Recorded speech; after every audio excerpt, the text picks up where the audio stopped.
All right, this is part 4 called Nasty Nails.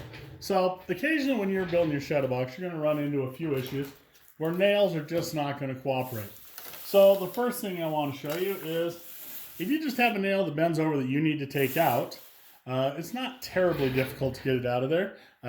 What we do is on the back of our hammer, we have a claw in that radius there. The way this works is we're going to put this up here, and I usually hold it right here with my hand, and we're just going to tap. And I hold it here so it doesn't fall out. We're just going to give this a little tap until it pulls up out of there. Do not put it this way and try to pull this way because it's just too difficult. If you use this radius here, this works as a lever arm and gives you a little extra force to pull that nail out. Okay, so that's how we pull a nail out with a claw.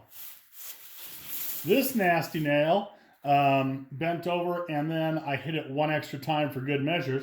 And I will tell you, the more times you hit that, the worse it's going to be to get them out, because those bent nails have to come out. We can't leave them in there. This is an amateur hour, so if you bend over a nail like that, we got to take it out. Here's how I like to take them out.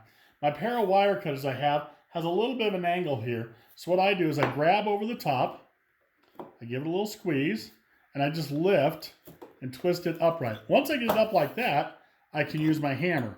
If for some reason the head breaks off the nail, let me see if I can break the head off like that. It bounced around in here. So if the head were to break off, I can still take this, and we want to be as back far in those jaws as I can. I can squeeze a little bit, not so much to cut through, and then I'm just going to lift. And then I'm going to position it back down. I'm going to lift, and I'm going to keep doing that until it's out. When you do that, you might get some marks and marring there. And that's okay. We'll sand those out when we get to it later on, okay? So that's how I get that nasty nail out. Let me see, I had one. Oh, now I tried my best to put a nail right out here at the edge so that this would crack for you, but by gosh, I'm just being too good today. I can't get it. So if you put a nail out here too close to the edge and your board cracks, there's a way we can fix this. Don't go crazy. What I would do is I would take an extra nail, and I would put it right in here just so it barely misses the nail that you put in this way. I'm going to come in here. Oh, no. This one's going to cooperate. And I'll put that nail in all the way down.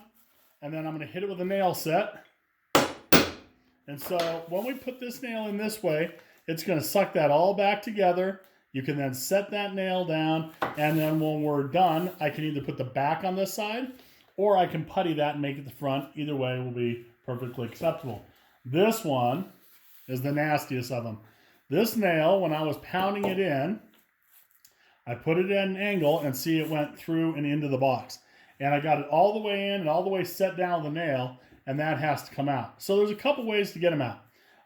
The way I prefer to do it is I'm going to take this edge of the box. I don't know if you can see this. Let me see if I can position things so you can see.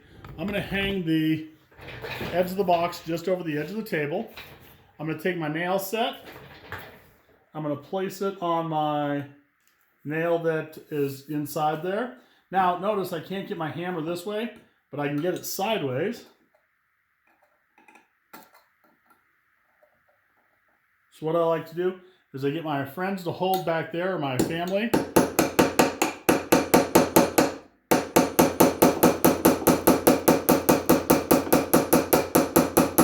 And I'm just really lightly tapping until that nail sticks out enough here that I can get my wire cutters or my hammer and just lift it up out of there, okay?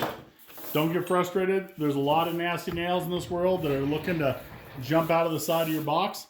And we'll get them squared away. You'll notice on my sample here, I have 3. That's just because I wanted to show you the nasty nails. You only need 2 in each end, okay? That one has 3 too. That's a bad example. All right? So 2 nails in each end should do the trick. Good luck with those nasty nails.